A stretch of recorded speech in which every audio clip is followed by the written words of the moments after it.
This episode of the Stickers and Scuffs podcast has been brought to you by Remax Jack. Jack provides a friendly, customer-driven service in search for homes and provides excellent details on the market, values, and trends in buying and selling. Jack has been able to work with Cam on his search and always makes himself available when he has a question. Remax Jack will help you if you're looking to buy or sell a home within the GTA. He's who Cam K trusts to find his next home, and he should be yours too. Remember, call Remax Jack and start to pack. For more information, go to remaxjack.ca.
In a fun way. You made it weird right before we started. Oh, man.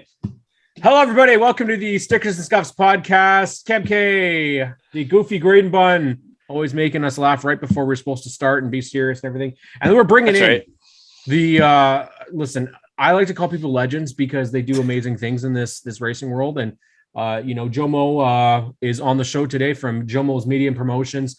He's kind of been all over True North Racing Podcast, Canadian Vintage Modifieds, Sauble Speedway, looking pretty at Motorama. I mean, there's really nothing that you don't do, JoMo. So we want to thank you for coming on.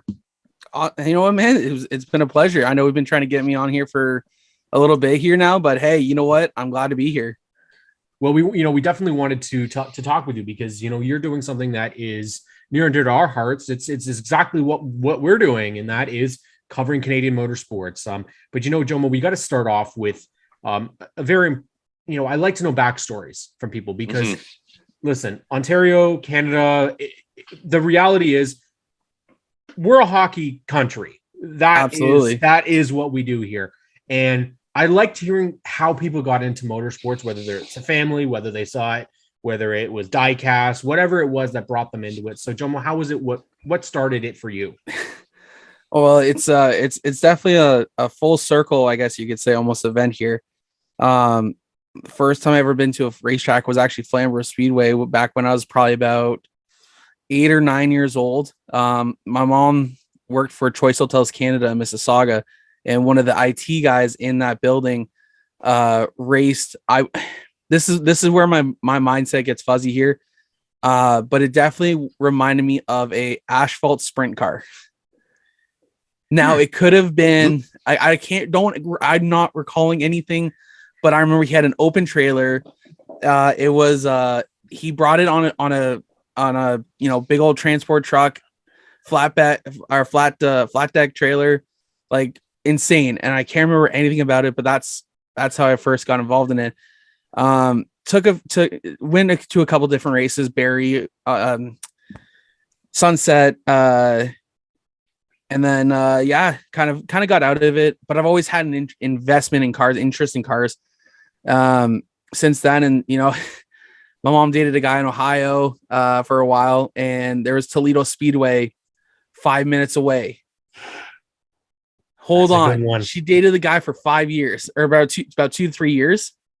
Not once did we ever make it to a weekly racing event there. Oh, no. We would get there So Friday nights we would leave right at 5 o'clock to about 5:30, let's say. And by the time we got there, it was about 10:30, 11. And you can hear the from the last feature just dying down Oh. as we got to the house. Oh, So I've never been, heart, man. I've driven by it so many times. I could probably, go by and it's like, oh, I know exactly how to get there. It's incredible. I've never, but I want to go back. I want to go back so bad to go watch a race. But anyways, flash forward to my high school age. 2007, David Elliott is racing. One of our neighbors who lives in the trailer park I lived in was the crew chief for David Elliott. We became friends with my mom became friends with him. We started going to the track. That winter, I started crewing for David Elliott, just helping body panels, just simple stuff. And that's pretty much from there. It's history. It's where I'm, it's what led me to where I am now. Wow. Like when you're talking about the backstory of Barrie Speedway and just like kind of remembering what kind of the initial experience almost that like got you hooked, it reminded me. I went for my 10th and 11th birthday to Barrie Speedway, and I'm pretty sure it was my 10th. We got to ride on the shotgun floor pan around the track in a late model, and they'd rip it around, like not full bore, of course, but like I remember that like crazy, and like sitting under that covered grandstand at Barrie while they're ripping past you, like super loud and just deafening, like that sort of stuff. You can't remember I can't remember what the series was, like what the car was that I raced in. It was orange, or that I rode in, but It was orange. I don't remember what number, but like just those kind of things that like you'll never forget that.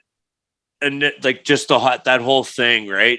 And that's the case for so many people. And we want to get more kids, especially, to feel that way too. Absolutely. I got a funny story. Do we got time for a story? Because I got a really good one here because it involves a ride along. Let her rip.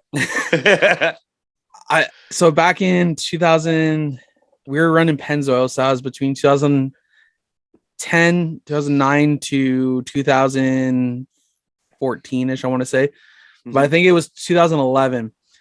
Flamborough Speedway had kids ride night, as they do every year. It's a great event. Love it. I've been involved in it, driving around my buddy's super stock one year, which was a lot of fun. Cool. But there was 2 late models left on the track. There was David Elliott, and I think it was Paul House, or it was Sean Chenoweth, one of the 2. So the radio host put on the event, or like was the sponsor of the night kind of thing. So they let the 2 PR people that they brought to the track hop into those cars. Oh no. We're standing up at the fence line and going, and we're right at the end of Flamborough Speedway's turn 3. Like we're right as they go into turn 3, we're at the backstretch there. And all you hear is boom, as they are screaming for their life, because David is. At one point we grabbed the stopwatch and started timing him. He was only maybe 3 seconds off of what he normally runs. I think at one point he knocked it down to almost 2 seconds off of what he usually runs. Oh my gosh. And we heard the screaming every lap, and they rode him for about a heat race, so about 10 laps. Oh. So just reminding you, bringing up the whole in-car thing, those girls are always gonna remember that. Exactly. Yeah, I'd imagine that's probably how high my voice would be if I had experienced the same, probably. But yeah, it's fun because we all have our memories, right? I mean, for you guys, you Barrie Speedway, Flamborough. I was a Mosport Oval kid. That's kind of where I started. Peterborough Speedway as well. Like that was between the 2 of them.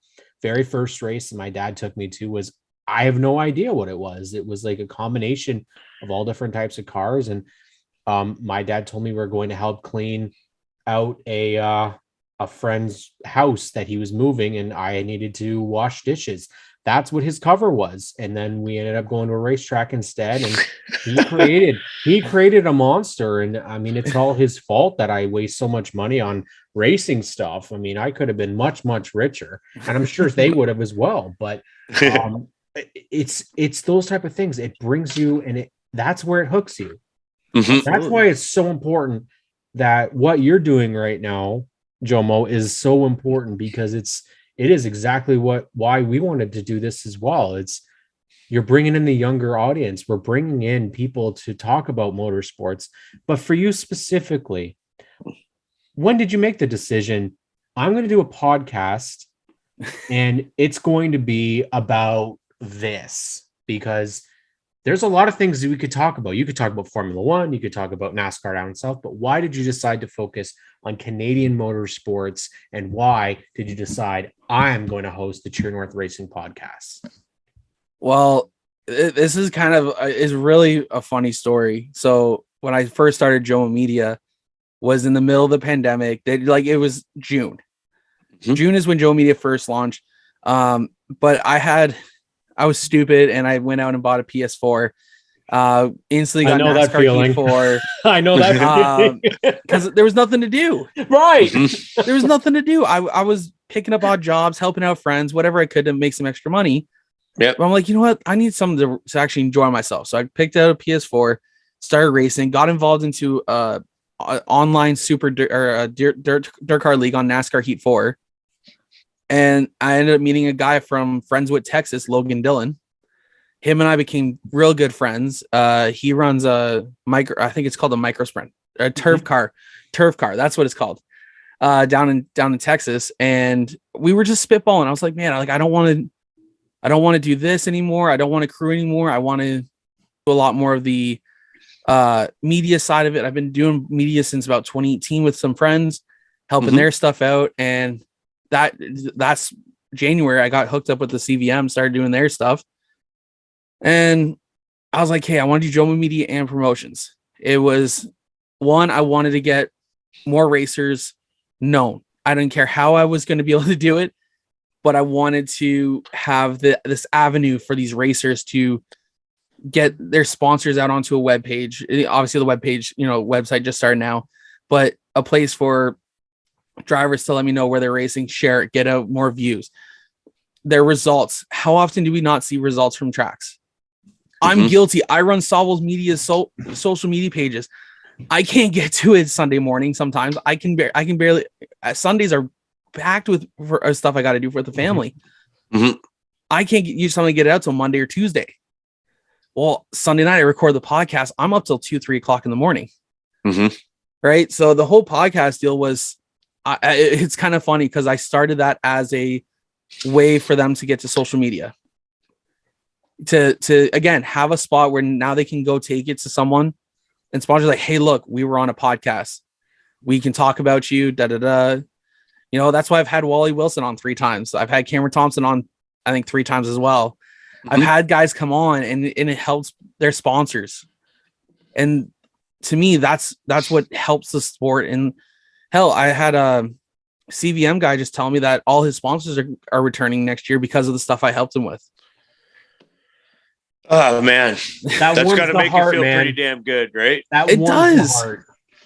Like your model is paying off. Like, I mean, it's getting the word to people and setting up relationships that are lasting. But it's having a trickle down effect, JoMo, because as I mentioned to you on social media, and I'm going to go out and say this, that you're the reason why we started the SNS driver thing too, because we saw what you're doing and it was, pardon my French, a fucking genius idea. Because how many drivers bombed it? It was necessary. How many times we are rated explicit on all of our platforms? So that's good. that was warranted. Nice. But we have said the same thing. Like, we talked to how many drivers, Graydon, have we talked to, and they say, I would love to do this type of stuff, but I know how to wrench cars. I have no idea how to do a podcast. I have no idea how to do Facebook, Twitter, Instagram. Frankly, I don't know Instagram either, but I mean, I barely know how to podcast. But you filled a hole with that people obviously need that help with. And then you started putting your promotion on the race cars, and it immediately drew my attention because all of a sudden I'm going, oh, who's this? And who are all these drivers? I know Canadian vintage modified drivers. I never even heard of them before, but I know because of your podcast. TJ Marshall, I had no idea who he was. Scott Tonelli, no idea who he was. The newest one, Jay Pepin, no idea. Calvin Reisner. It is how you get names out there for race fans to follow. Then, like you said, it gets their sponsors that airtime that you're not getting on Fox, you're not getting on NBC. That's just not going to happen here. Mm-hmm. So this is like the next best thing. Absolutely, and that's one of the reasons why I really dove into the promotion side. Was because the racers, they all know how to wrench cars. Mm-hmm. Trust me, I'm on both sides of the spectrum here. Mm-hmm. Like I can wrench a car as good as a lot of guys out there, but to be able to help bring their values up for their sponsors, to bring them back. Like I said, Jay's got all his sponsors coming back. There's guys out there. I've already signed on 2 drivers for 2023. Mm-hmm. And that's part of the service that I provide for them, is just to help give them avenues to be able to retain sponsors. Like I just if you go to our website, you'll be able to go to Jay Pepin's. Huh? I said, please go Absolutely. to the website. JoMoMedia.ca.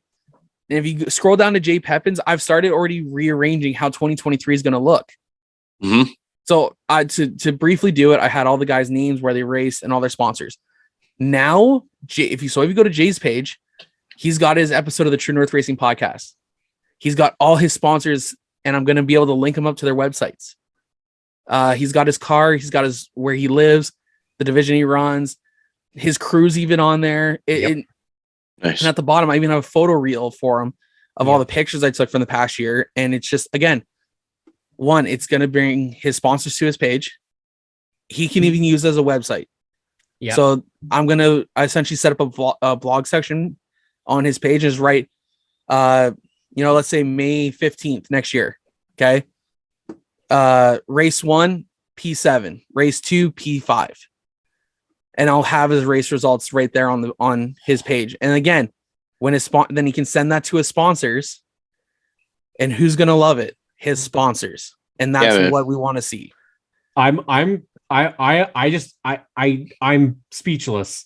It's so refreshing, Graydon. I mean, we've talked about this. This is what we've wanted. This is what we want to see for Canadian. Yeah, man. Because you're exactly right. You're providing right. a great service to them. Unbelievable. As you say, there's tons I of could hug racers.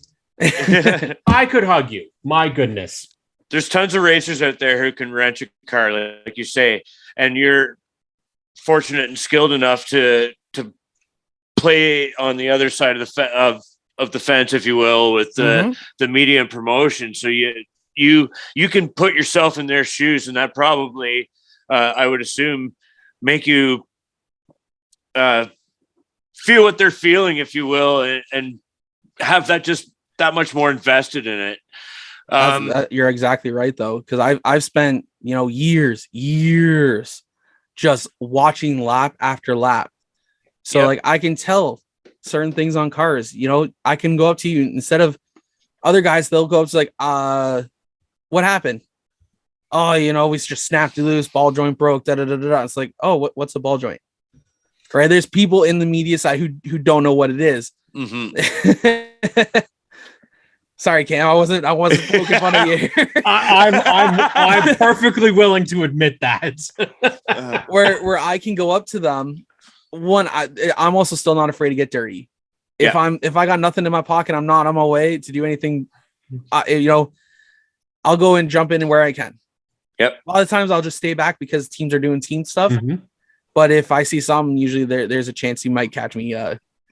Not in the past year or two, because usually we've been clean a lot of time. But if I know someone and I want to help them get back out there, I'll go out there and help.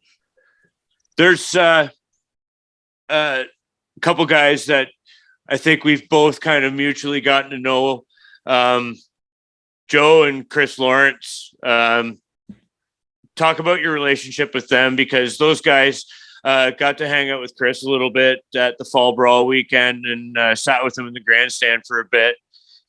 And we had him on the show. Oh yeah, I've listened to that one.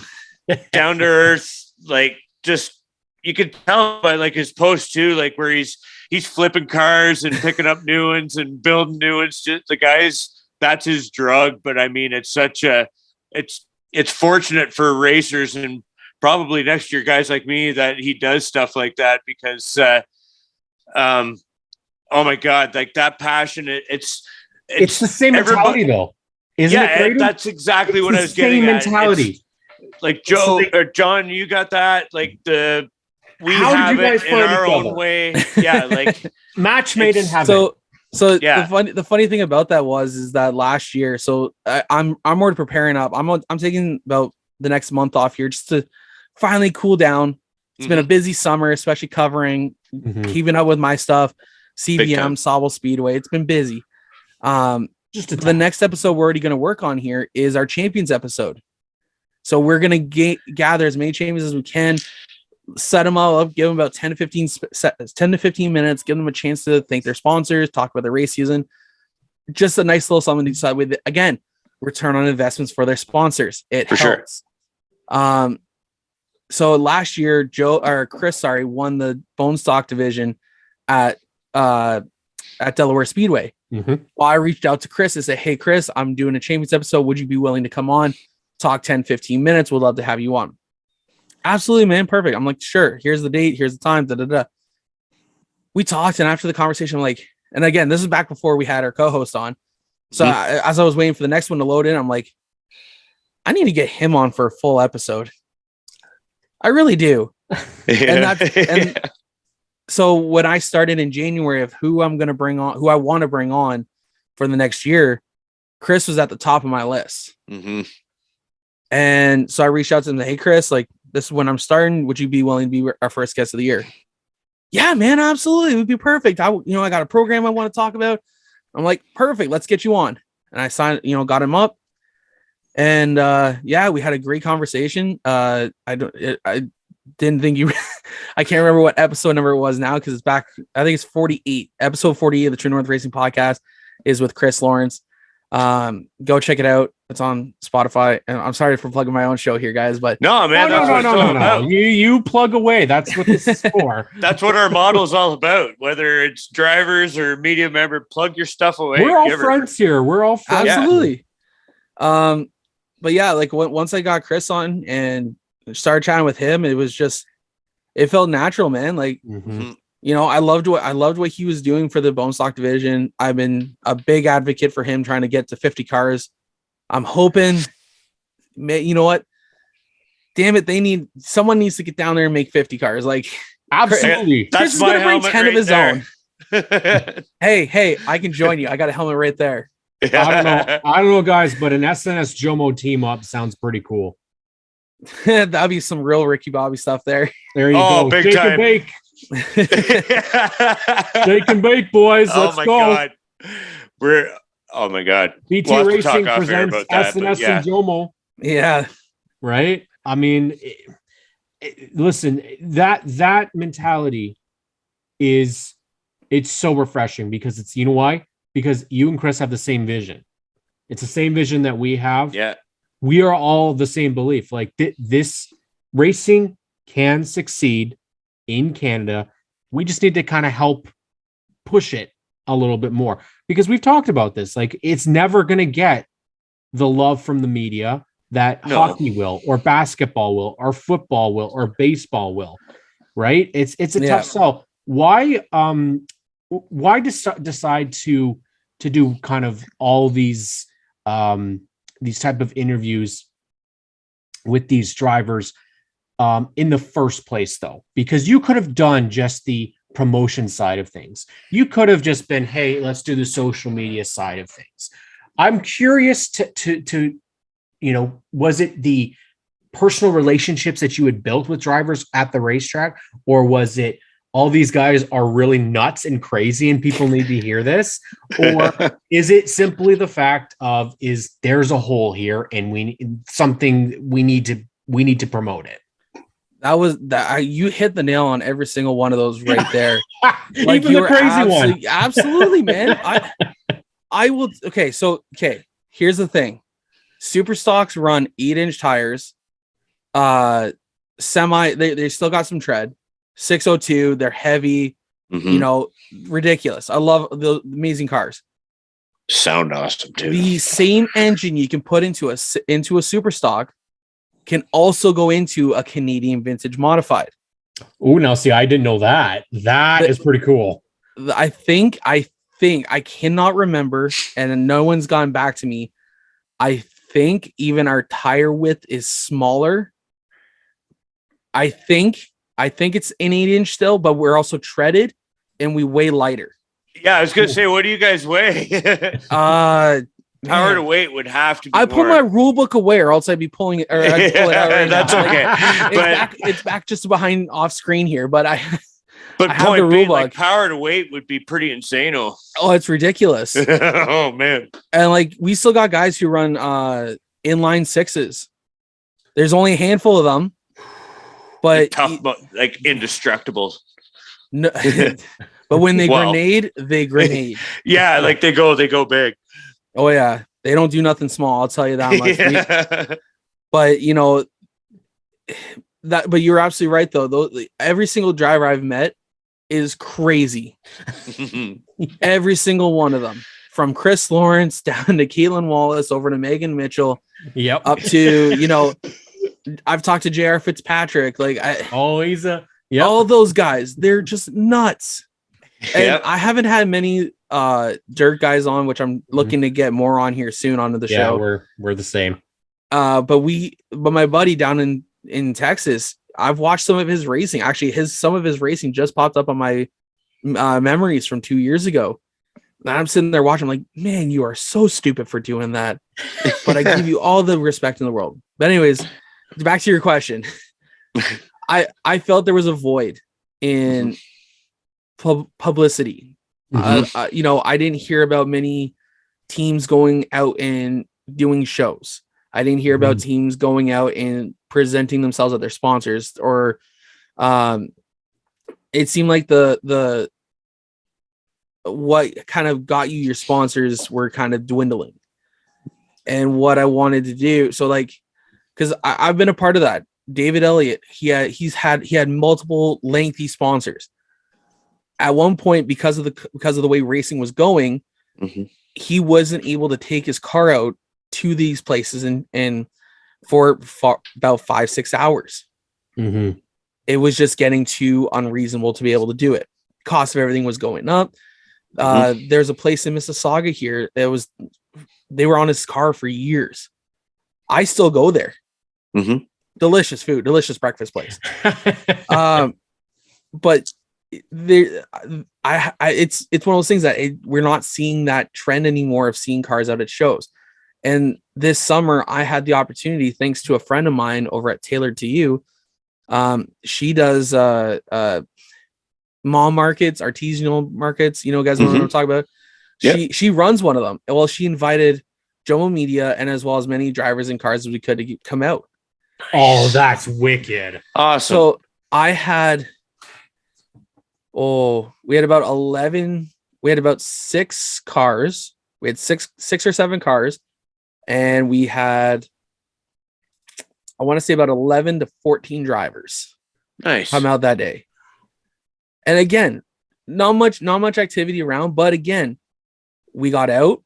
And it's something that I wanted to do. When in the next year or two, that's one of the things I want to do, is I want to have not a Motorama style, because I'm not taking anything from Greg and what those guys do.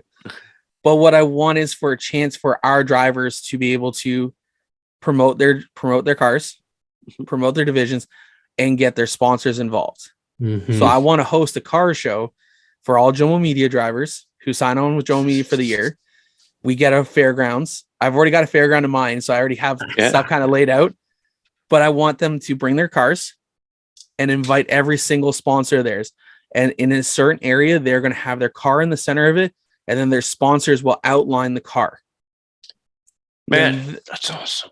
And again, that's one of the ways I think it could help draw in new people.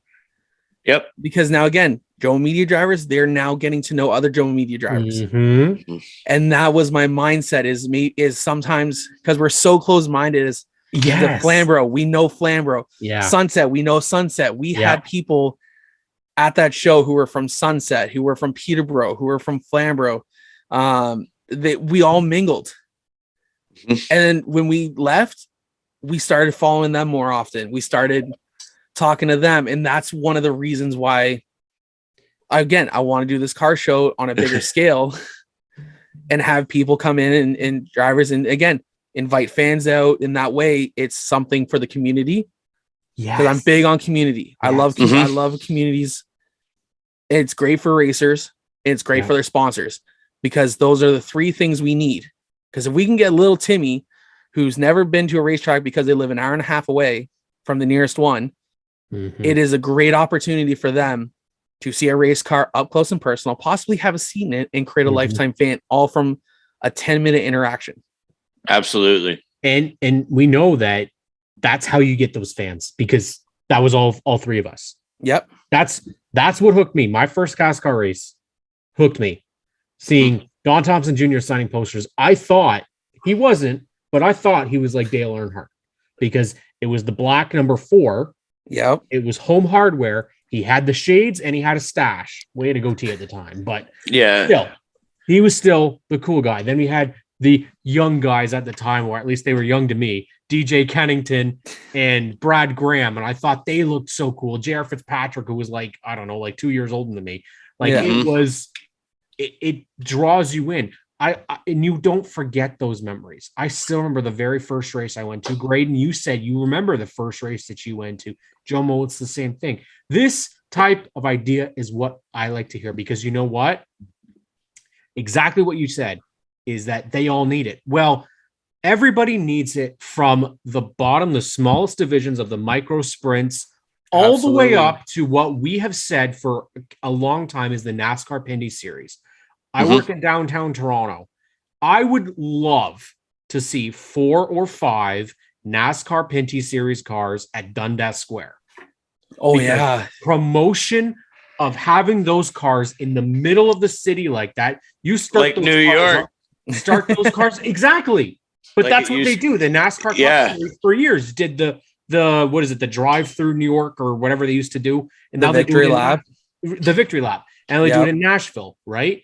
Do something like that. This is our chance. This is our racing. You invite all those complimentary divisions, APC, Quick Super Stocks, OSS, Vintage Modifieds, Can-Am Midgets, Outlaw Midgets. Make one big friggin' JoMo, at Dundas Square, something along those lines. Like, there's options. I understand. Sure, you've got to come from a far ways.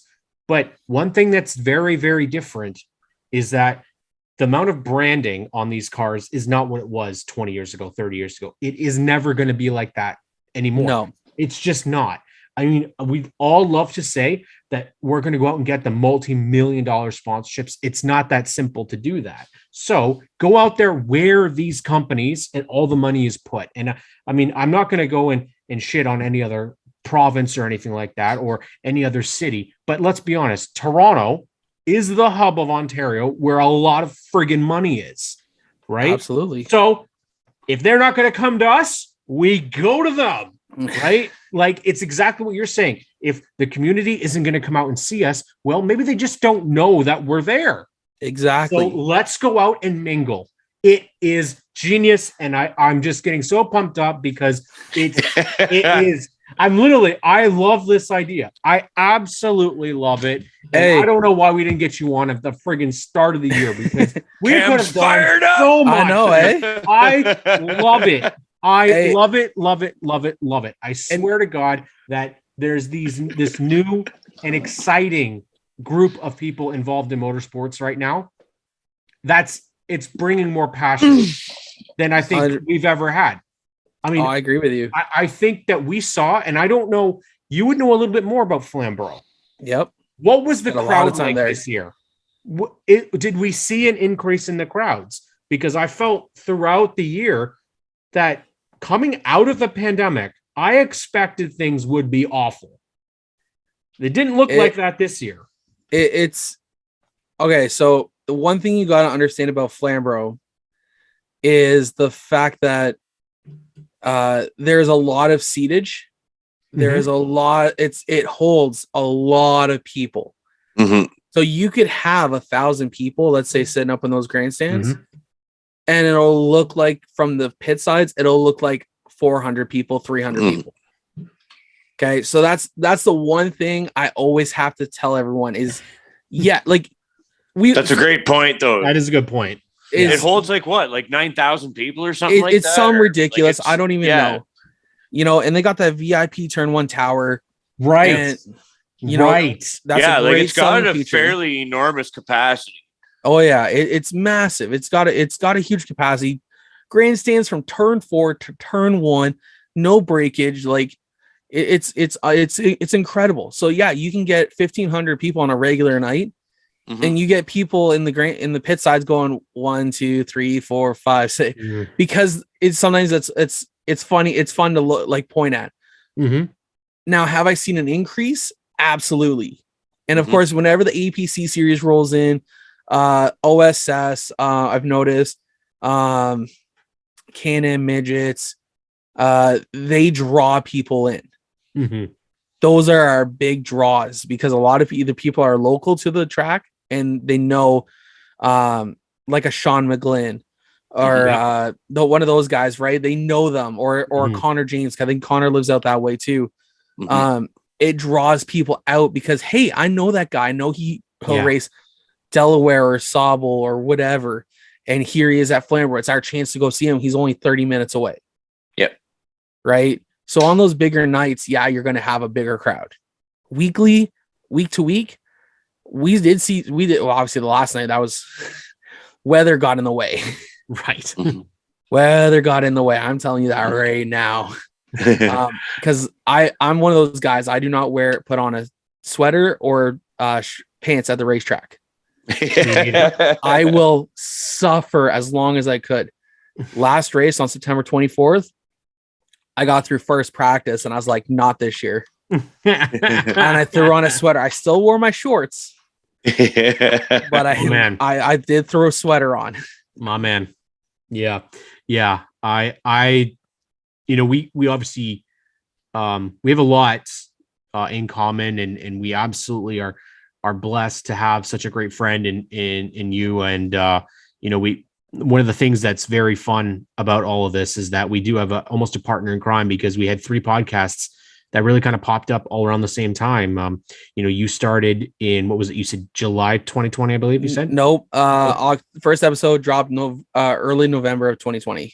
So November 2020, we started October 2020, and then Driver in Deep, I believe they started right around the same time as well. So you've got 3 podcasts that's all started around the same time, and you're approaching episodes, I think 78 right now, which is absolutely nuts. We're approaching, I think this today is episode 84 or 85. So we're like both approaching 100 episodes, and that we're in this for the long haul. I don't feel like both of, like, you're expanding, we're expanding. It is the one thing. And the thing is that we could have chosen to be enemies. Absolutely. Absolutely. We could have chosen to be like, oh, that JoMo, oh, we're going to have to take him down. Right? But the reality is that we both have that same vision. We all have that vision. Is you, myself, Graydon, we want to see this live on. Motorsports community needs to get on the same page and toe the rope in the same direction, and not fight amongst ourselves. Absolutely. Yeah. And I mean, to Cam's point, with the amount of this is what we need. We need more people talking about it to get the word out there. You spread it to your following, and we overlap and cross promote, and then the following gets bigger, and that just, and it's proving to work. And that just shows that we shouldn't let up on that kind of thing. And 2023, like, as things start to come back to a degree of normalcy, or like whatever that you want to call that stuff. But everybody is pulling more in the same direction, and we have such a good opportunity as a motorsports community to work together to really make it a new sort of golden age. Tony talked about this. I watched the episode that I wasn't able to make with Brent too, and make this the new golden era of racing. We have such an opportunity, and you have such a great model, man. Honestly, man, thank you so much. Like that, you're right though. Like we could have been enemies from the get-go, but again, why? There was people that aimed like that to. They were like that to us at the beginning, so we're not going to name names. But haters gonna hate, but man, it's players gonna play instead. That's yeah. But like if you choose to take the lane of being more like a family, that maybe we're a little dysfunctional or whatever at times, but it's a good atmosphere, right? Hell, I was it on Twitter there the one day I said we need to get a whole podcast group together here and meet up somewhere. I think that would be a freaking great opportunity for us, because a podcast council. Sorry, Danny Hamlin. Oh boy. But no, I think a great get together. So again, one of those things, great get together, then that we can all mingle, we can all get to know each other, because realistically, if we're all fighting against each other, are we really winning? No, that's Are we energy going to really win as a sport? No. We're going to divide ourselves so much that we need to be together. And if we're together, we can succeed. We can go to new heights no one's ever seen. Absolutely. Yep. You have case proven. And I think the thing is that what you've done is you're bringing in people from different walks of life, people that like different types of motorsport. We have, like I said, I didn't know much about bone stocks until I listened to your episode with Chris, and I'll be frank, it pulled me way into the Delaware Speedway, and I frankly prefer watching a bone stock race now over Cup Series racing. Like it was awesome. Yeah. It makes me want to drive it. It makes me want to race the thing. I said, I want to see Graydon Bunn in a bone stock, because we will. But, that's what these are meant to do. Is it's meant to get your fandom. I started looking into the standings of the Canadian Vintage Modifieds. I started watching for results. I don't even know half the drivers at Flamborough, but I'd be watching Race Monitor. I'm not even watching a race. I'm watching the names go up and down on the timing and scoring. But that's what fandom can do. Like, that's why we coming together. We've got names, like we said, we got Caitlin Patrick and Todd Lewis with Racing It Out. You have the Wide World of Motorsports with our boys, James Jordan and Michael Wallace. You have Race Time Radio with the Chisholms. You have, like, it's countless. Driver and Deep. Racing it in Deep is the same thing. Eh? Driver and Deep. So there's, and we have to, like, I think at the end of the day, one thing that I want to make sure that's perfectly clear is that there's people that came before us that started it. And for me, Kendra Adams with Short Track Scene, and then with of course Bryce and Steven, Caitlin, Alex at Can Race, who are like they were the ones that, for me, I mean, that's who I used to watch and listen to and find out news. And that's to take this the next step is we have to make sure that we don't forget those. But JoMo, I really want to give you this opportunity to talk about where we can find you, where we can follow you on social media, your website, when your episodes drop, because it is something that I want people to know so that they can go and subscribe to your channel. They can go and subscribe on Apple Podcasts, wherever you are, on Spotify.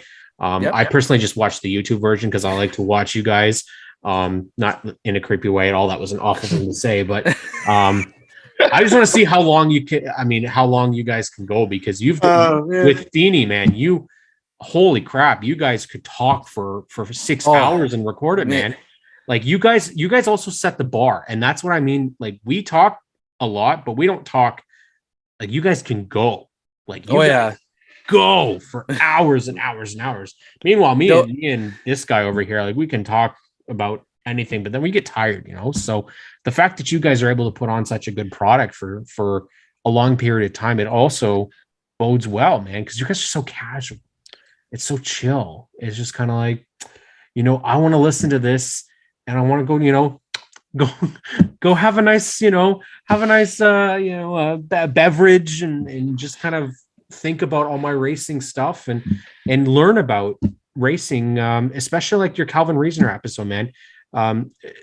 So, like, I don't know who these guys are, but guys and gals, I must admit, but it opens up the eyes, and I want to thank you for coming on our show because, like I said, I've loved it. I love the idea that you have what you have. You're doing exactly what I want to see in motorsports.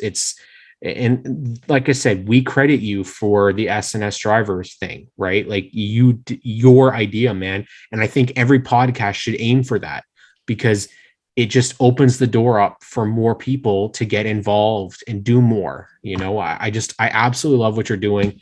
And, you know, Graydon and I, when we talked about who we wanted on to come on the show, man, one of the first names was JoMo. And then of course it took all season for it to happen, but you know, busy. We got stuff to do. Yeah, absolutely. How can people find JoMo Media? So first of all, there's two people I need to Yes, say, you do. There's two people I do need to say that really helped me step my stones here, especially on the promotion sides. And that was Morgan Robson Jr.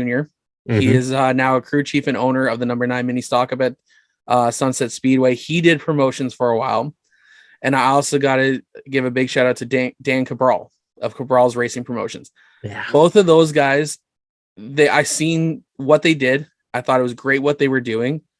And I'm not saying I want to tag along to what they were doing, but I felt like I could